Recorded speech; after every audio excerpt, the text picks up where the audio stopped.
Hey everyone, Felipe here. Welcome to another Tower of Saviors card review video.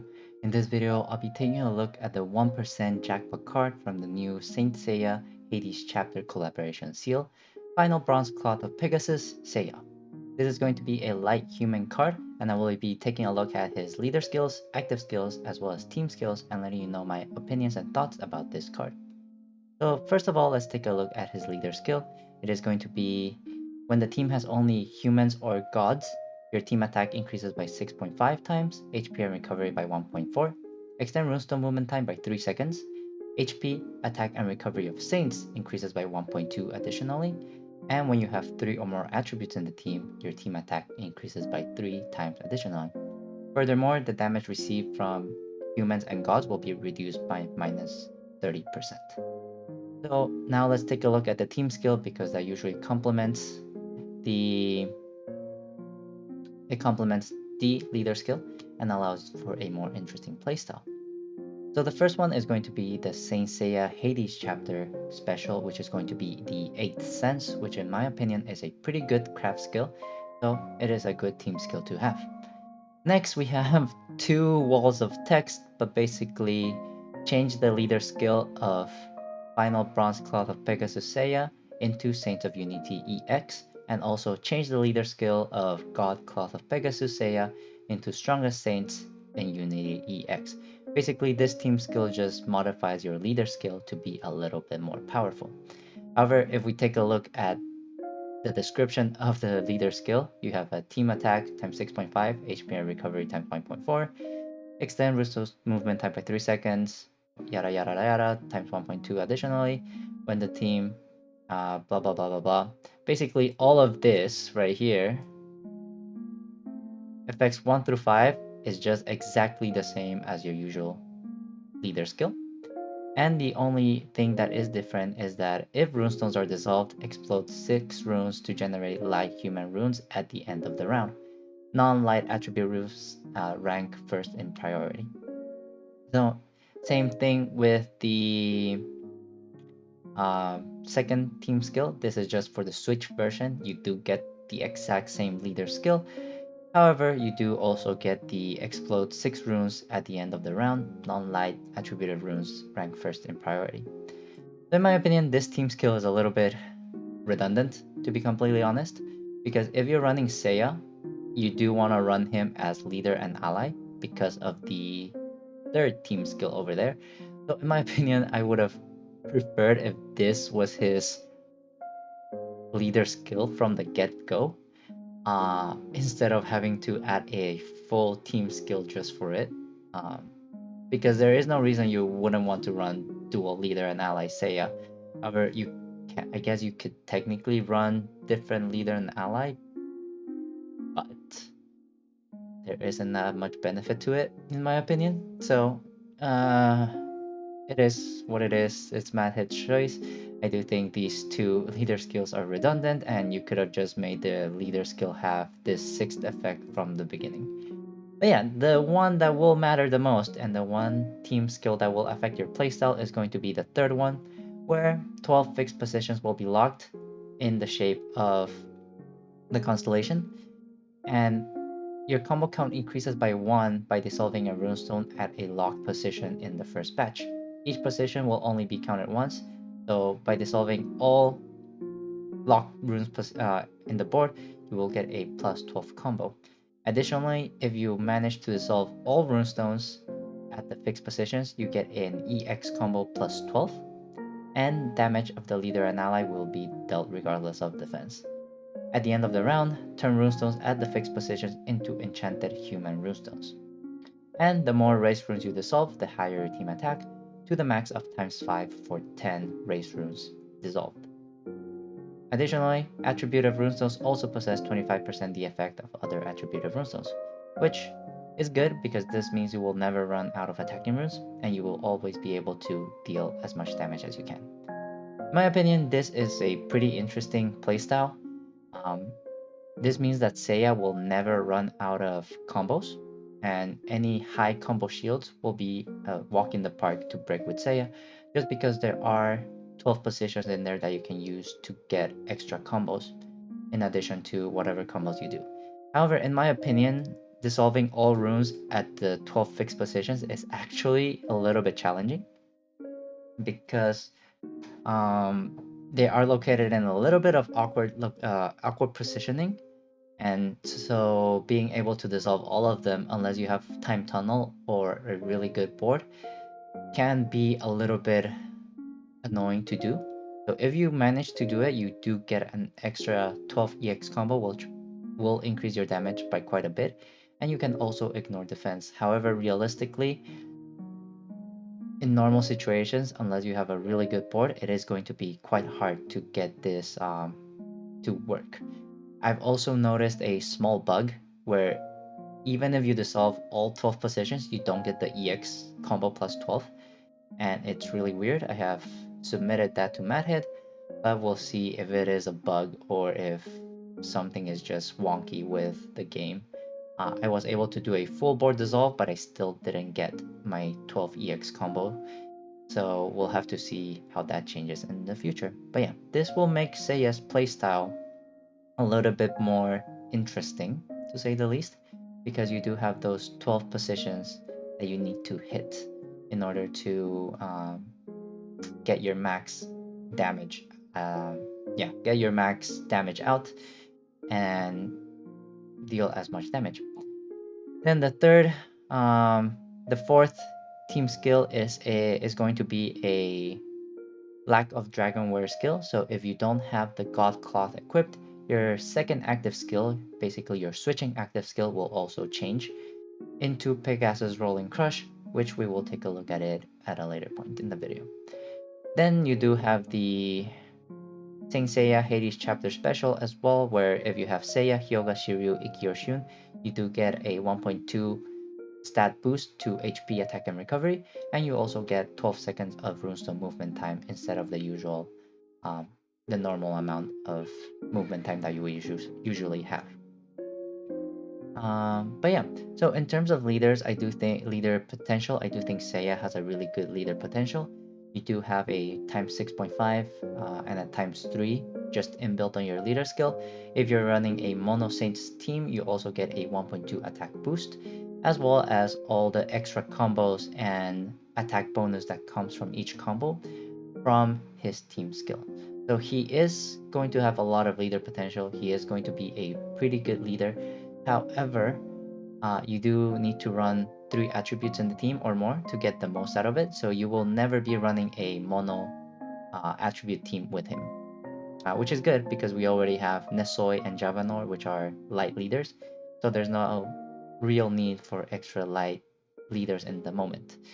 That being said, he does rely a lot on those 12 fixed positions. So you do want to hit those 12 fixed positions as often as you can. And he will be generating a lot of light runes thanks to his team skill, which means that if you encounter an enemy that blocks your light runes or creates debuffs on your light runes, then you might face a little bit of a challenge. However, his damage potential and leader potential is actually pretty good. You just need to include the members that can help you counter those unfortunate scenarios. But yeah, so now let's take a look at his active skill. Um, there we go. We have active skill 1. This is going to be a CD7 skill. You will be able to turn all runestones into enchanted runes of fixed numbers and fixed positions. And for one round, the character launches 12 extra attacks, as much as 30% of its own attack. The first attacks are attacks of each attribute, and the other 7 will be random attributes.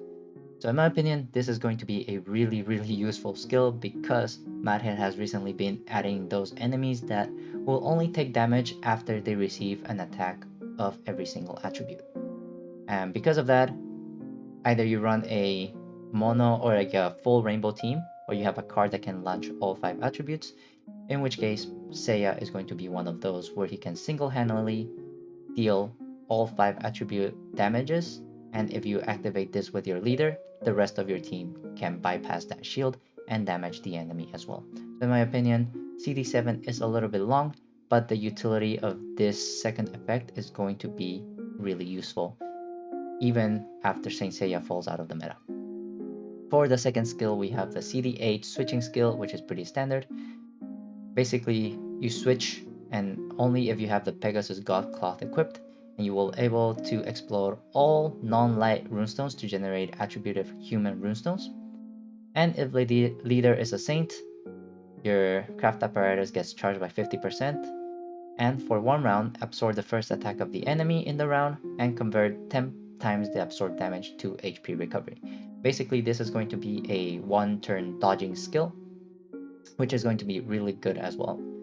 In my opinion, this is going to be one of the more useful switching skills because after you switch, you are able to tank one instance of damage, which can help you break initial shields or deal with enemies that need to attack you first, or enemies that, yeah, basically any enemy attack that you have to tank.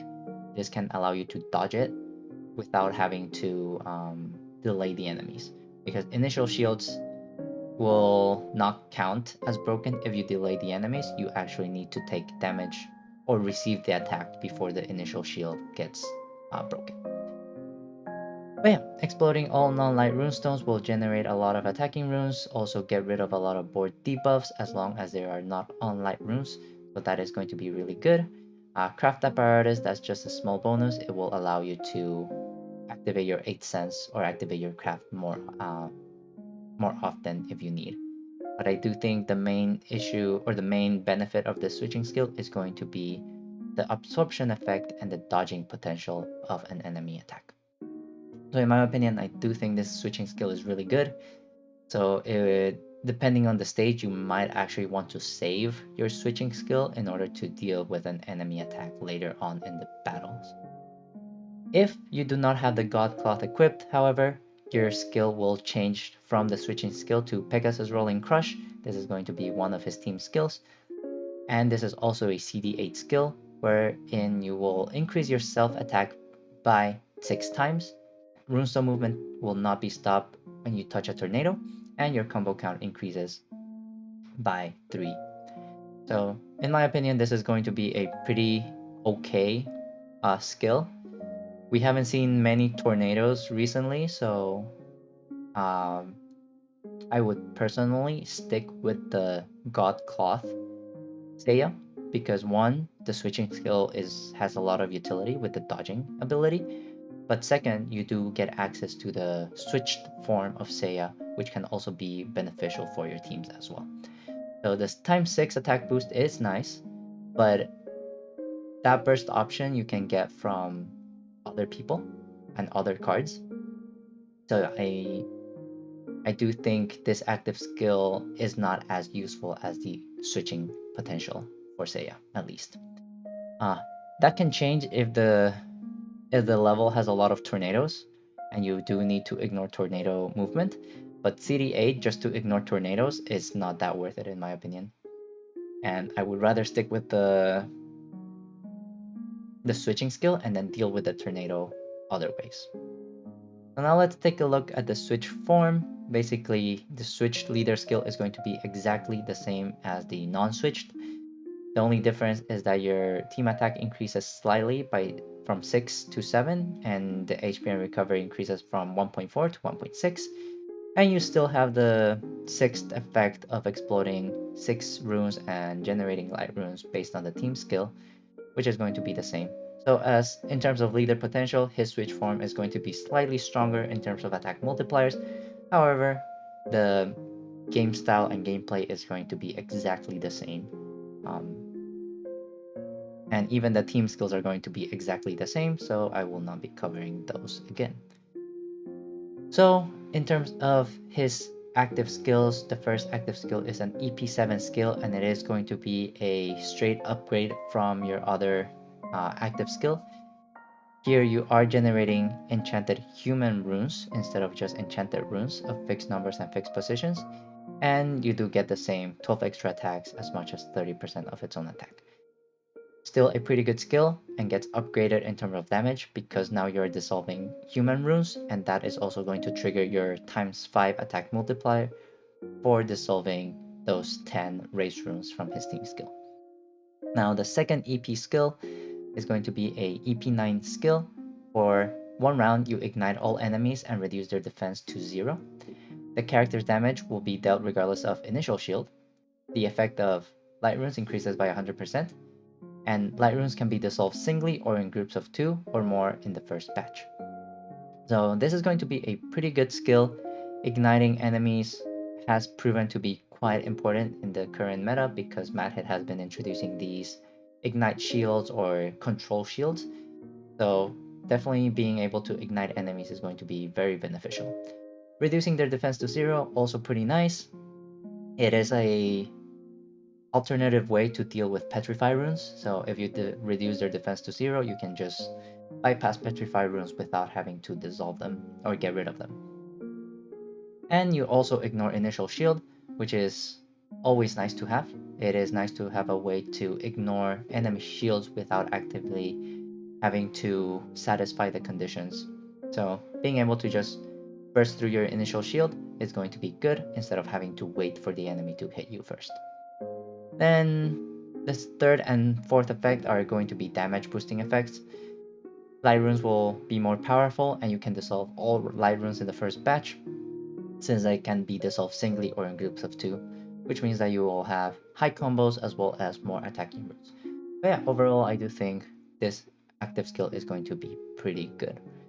So yeah, to my point before, these two active skills are better than just sacrificing your switch for the Pegasus Rolling Crush.